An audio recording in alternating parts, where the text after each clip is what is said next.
இன்றைக்கி நம்ம சேனலில் எல்லாருக்கும் ரொம்ப பிடிச்ச குலாப் ஜாமுன் பண்ண போகிறோங்க. இந்த ஜாமுனுக்கு ரவை, பால் இது மட்டும் மெயினாக போதும். சக்கரை பாகு செய்கிறதுக்கு கொஞ்சமாக சக்கரை. மெஷர்மெண்ட்லாம் நான் ரொம்ப எக்ஸாக்டாக சொல்லியிருக்கேன். இதை அப்படியே கரெக்டாக ஃபாலோ பண்ணிக்கோங்க. ஒரு கடாயை சூடு பண்ணிவிட்டு 1 கப் ரவை போட்டுக்கணும். போட்டுட்டு நல்லா வறுத்துருங்க.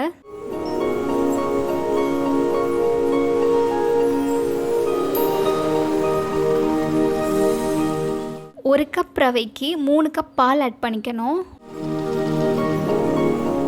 அதாவது 1 கப் ரவைக்கு 1/2 லிட்டர் பால் கரெக்டாக இருக்கும்.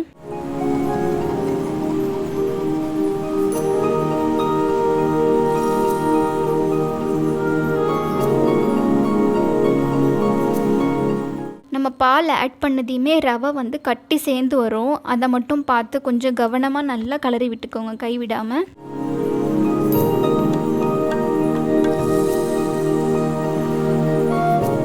ஒரு 10 நிமிஷமாவது கைவிடாமல் கலரிகிட்டே இருக்கணும்.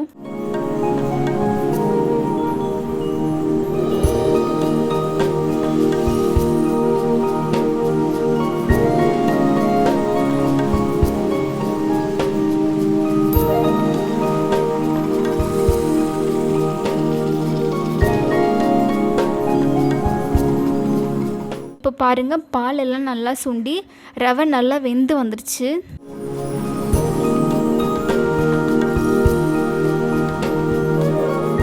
இப்போ நம்ம இது ஒரு பிளேட்டுக்கு மாற்றிட்டு இதை நல்லா ஆற வச்சுக்கலாம்.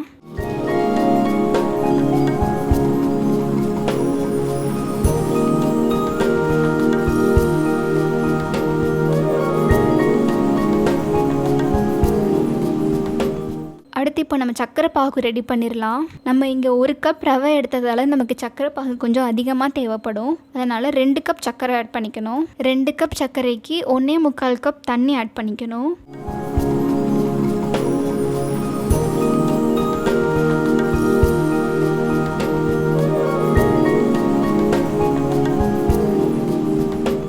சர்க்கரை நல்லா குறைஞ்சதையும் 1/2 ஸ்பூன் ஏலக்காய் தூள் ஆட் பண்ணிவிட்டு நல்லா கலந்து விட்டுக்கோங்க.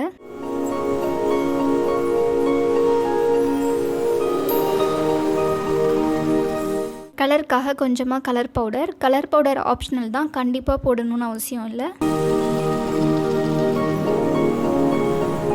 இப்போ சக்கரை பாகு ரெடி ஆகிடுச்சு. சக்கரை பாகு ஒரு கம்பி பதத்துக்கு வரணும்லாம் அவசியம் இல்லை. லைட்டாக ஸ்டிக்கியாக இருந்தாலே நமக்கு போதும். இப்போ நம்ம ஆல்ரெடி ஆற வச்ச ரவையில் 1 டேபிள் ஸ்பூன் நெய் ஆட் பண்ணிக்கணும்.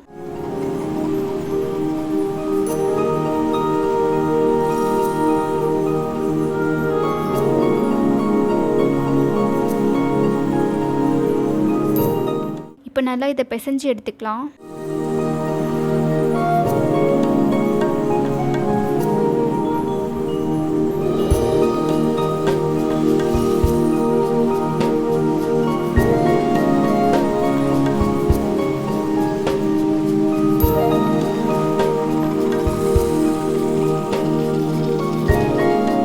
பாருங்கள், இந்த மாதிரி நல்லா மாவை ரெடி பண்ணிக்கோங்க. நம்ம கையில் கொஞ்சமாக நெய் தடவிட்டு ரவுண்ட் பிடிக்க ஆரம்பிச்சிடலாம். இது கண்டிப்பாக கையில் ஒட்டும், அதனால் கொஞ்சமாக நெய் தடவிக்கோங்க.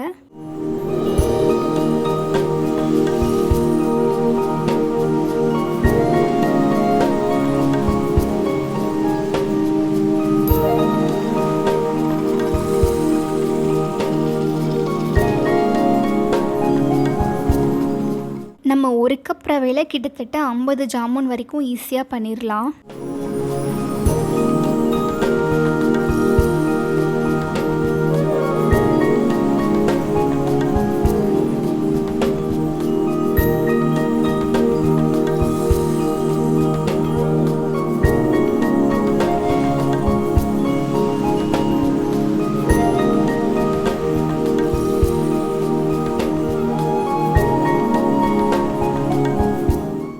பார்த்து விரிசல் இல்லாமல் ரவுண்ட் பண்ணிக்கோங்க.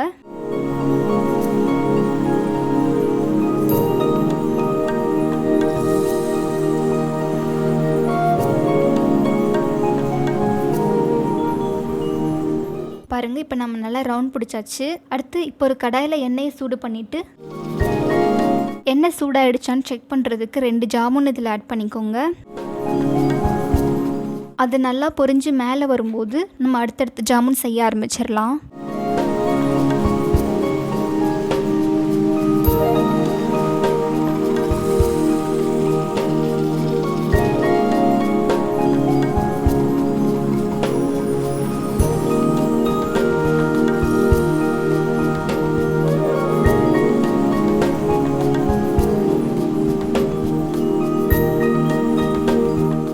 இது நம்ம எப்பயும் செய்கிற ஜாமுன் மாதிரி உடையவே உடையாது. ரொம்ப சூப்பராக நல்லா ரவுண்டாகவே வரும்.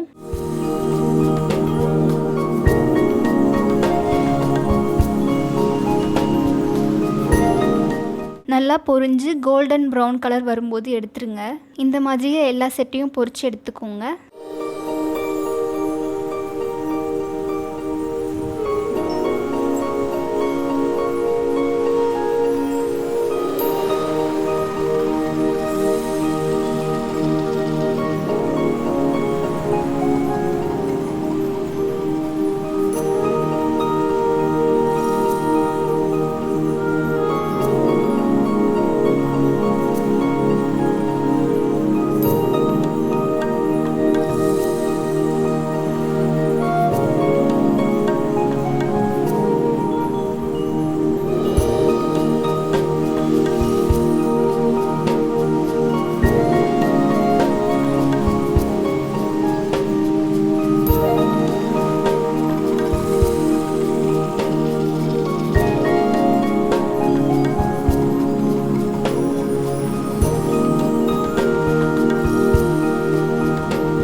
சர்க்கரை பாகு ரெடி ஆகிடுச்சு. நம்ம ஜாமுனையும் நல்லா பொரிச்சு எடுத்தாச்சு. இப்போ சர்க்கரை பாகுல இந்த ஜாமுனை வந்து ஊற வைக்க போகிறோம்.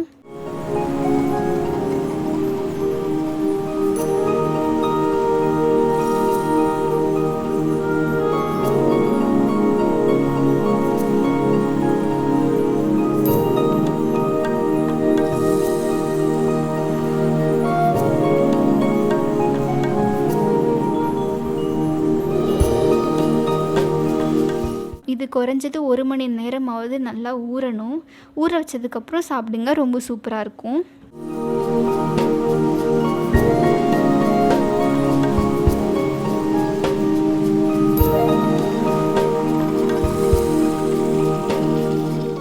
இந்த ஜாமுன் ரெசிபி உங்களுக்கு பிடிச்சிருந்துச்சு அப்படின்னா எங்கள் சேனலுக்கு மறக்காமல் சப்ஸ்கிரைப் பண்ணுங்கள்.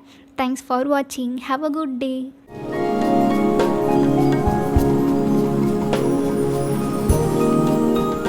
இந்த ஜாமுன் ரெசிபி உங்களுக்கு பிடிச்சிருந்துச்சு அப்படின்னா எங்கள் சேனலுக்கு சப்ஸ்கிரைப் பண்ணுங்கள். இந்த ரெசிபி நீங்கள் ட்ரை பண்ணி பார்த்தீங்க அப்படின்னா கண்டிப்பாக எங்கள் சேனலில் கமெண்ட் பண்ணுங்கள். தேங்க்ஸ் ஃபார் வாட்சிங். Have a good day.